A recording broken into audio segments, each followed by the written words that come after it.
My Stirling single, part 26, preparing for painting and then some painting. In the last episode, which was a while back, I painted the buffer beam with etch primer, using a paintbrush. Now I'm going to paint the buffer beam with buffer beam red. Warning, this video may contain some images of painting. The paint that I'm using, as always, is Phoenix Precision Paints, and this is buffer beam red. This is a synthetic enamel paint and it's really good stuff to use. Before I go any further, I would like to apologise to a viewer who got very stroppy with me about painting. He really got worked up and told me that my paintbrushes were rubbish, and why was I brush painting in the first place, and everything to do with painting that could be wrong he included in the message.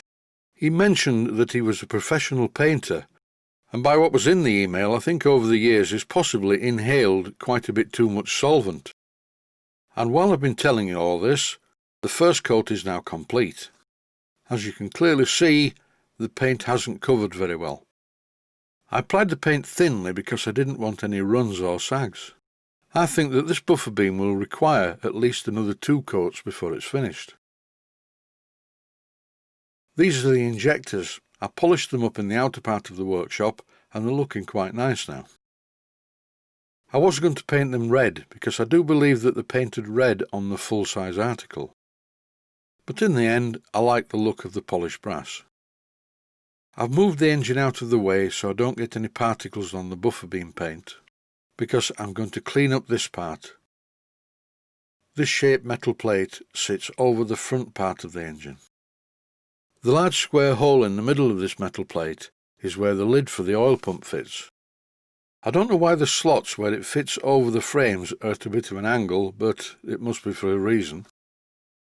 One of the problems with this engine is that it's been run in an unpainted state. Not only are the metal parts dirty and oxidised, but also quite oily. I'm using Scotch-Brite for the initial cleaning, but before I paint this I will immerse it in some panel wipe. There's a bit more to do yet. I have to get in between all the rivets. I might even have to use a wire brush in my Proxxon motor tool. I'm going to do a test paint of this. This is the front splasher, or Mudguard, which covers 2 of the 4 leading bogie wheels. And I'm trying some of this stuff out. It's called Mask X, masking fluid. You just paint it on. It's some sort of an acrylic mixture, but it remains sort of soft and sticky. I'll see how I go with this, but I think it's just as easy to use masking tape and cut it out with a Stanley knife. In this clip I'm painting the Mask X onto the shiny brass parts. I'd even considered painting over the shiny brass parts and then removing the paint using some cellulose thinners or lacquer thinner. It didn't take very long to paint this Mask X stuff on the shiny parts. I wasn't sure whether you needed to let it dry. Maybe I should have read the instructions. I didn't video the next part of the process. I sprayed the entire unit using some etch primer. And after leaving the etch primer for 24 hours, I sprayed on a top coat using Great Northern Railway green. This is Phoenix Precision Paints Great Northern Railway green that I had put into an aerosol. So the finish is quite good. In this clip I'm cleaning up the gunmetal part of the smokebox door. I'm being very careful not to mark the polished parts on the hinges. I'm going to spray this using heat-resistant paint. But I do want to mask off the polished parts, and for this I'm using some old trim lines that I've had for many years. I used to use these when I built model aircraft. I don't use these trim lines anymore on steam engines because I think they would probably melt. I do, however, use them as masking tape. These are exactly the right thickness to cover the hinges. Now it's time to take the smokebox door into the outer part of the workshop to paint it. And I'm using this stuff, high temperature black paint. I followed the directions and shook the can thoroughly. This paint is very thin. I'm really glad that this smokebox door is in the horizontal plane, because I've used this very thin paint for painting things in a vertical plane, and believe me, you have to put a very thin coat on. It's not too bad with the smokebox door sat flat on the bench because the paint's got nowhere to run. Here's a gratuitous shot of the paint drying as I zoom in. The next part of the job involves waiting at least 24 hours before I put the top coat on.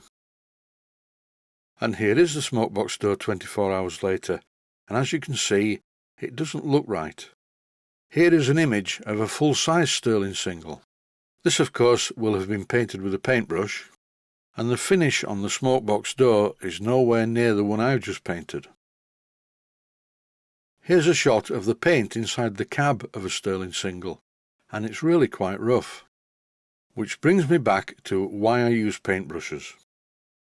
I seem to get quite a good finish on the parts that I paint with a very small paintbrush. Not perfect, but not much in life is, especially some of my girlfriends in the past. But the point is, by using a small brush, you do get scale brush marks, and because this paint is very good stuff, the brush marks do tend to disappear. Well, most of them anyway. Any brush marks that don't disappear are very, very fine brush marks, almost scale brush marks. This is coat number 2, by the way, on the buffer beam. It's going to need a third coat. So far, so good, no runs or drips. And that's it for this episode. Stay safe, stay well, thanks for watching, and I hope you found it useful. Please take the time to visit my Mainsteam Models website and click on the section of the website that says Video Playlists. And by doing that, you can find other videos that you may like to watch. And by using the playlists, you can actually watch the videos back to back.